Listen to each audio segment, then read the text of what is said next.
వీళ్ళ కుట్రల్లో ప్రతిసారి నలిగిపోతుంది కాపులే. 98లో Bharatiya Janata party కాపును own చేసుకుని ముందుకెళ్ళింది, సక్సెస్ అయింది. 99లో తెలుగుదేశంతో వెళ్ళినప్పుడు కూడా కాపు సామాజిక వర్గాన్ని ఓన్ చేసుకునే సక్సెస్ అయింది. కానీ ఎప్పుడైతే తెలుగుదేశంతో కలిసిందో అది మళ్ళీ కమ్మ సామాజిక వర్గం డామినేషన్ కిందకి వెళ్ళిపోయింది. కాపులు అక్కడ తొక్కువేయబడ్డారు. దాని ఫలితం 2004లో వాళ్ళందరూ కాంగ్రెస్ని గెలిపించారు.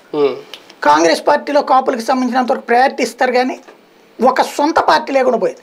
భారతీయ జనతా పార్టీ కాపు పార్టీగా ఉండేదాన్ని కాస్త కమ్మ పార్టీగా మార్చారు. మొన్నటిసారి కాపు పార్టీగా భారతీయ జనతా పార్టీ సస్టైన్ అవుతుండగా పవన్ కళ్యాణ్ దూరి సోమవీర్రాజును తీపిచ్చేదాకా ఒప్పుకోలే. సోమవీర్రాజును తీయడంలో పవన్ కళ్యాణ్ పాత్ర ఉంది, చంద్రబాబు పాత్ర ఉంది. దాని ఇంపాక్ట్ ఏమైంది? ఇప్పుడు కాపుల పార్టీ కాదన్నటువంటి ఫీలింగ్ వచ్చేసి పోనీ అలాగని ఈయన ఓన్ చేసుకుంటానని ఆయన్ని పక్కన పెట్టించమని అడిగాడు. ఇప్పుడు ఈయన ఓన్ చేసుకుంటున్నాడా? ఈయన మళ్ళీ తీసుకెళ్లి తెలుగుదేశానికి అప్పచెప్తున్నాడు. అంటే వాళ్ళు దురదృష్టవంతులు అనాలో లేదా వీళ్ళని నమ్ముకున్న పాపమనాలో కానీ వాళ్ళు అనుకునేది పదవులు అంటారా?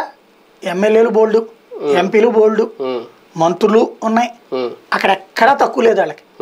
రాజ్యాధికారం అంటే ముఖ్యమంత్రి పదవి వాళ్ళు కోరుకుంటారు, అంతే కదా. అవును, అది ప్రతిసారి ఎవరో ఒకరు తాకట్టు పెడుతున్నారు.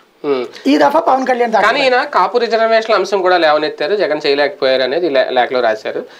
ఉమ్మడిగా కానీ లేదంటే ఈయన కానీ రేపు ఆ హామీ వీళ్ళు ఏమన్నా ఇవ్వగలుగుతారా కాపులకి? దాని మీద రాసిందాన్ని దమ్ముంటే చంద్రబాబుతో చెప్పించమని. అదే అన్నాను, అది అంటే ఎందుకు మరి ఆ ప్రస్తావన ఎందుకు తీసుకొచ్చారు? ఆవేశంలో రాసినట్టున్నారు, ఆయన తెలియకుండా ఎవరైనా రాసి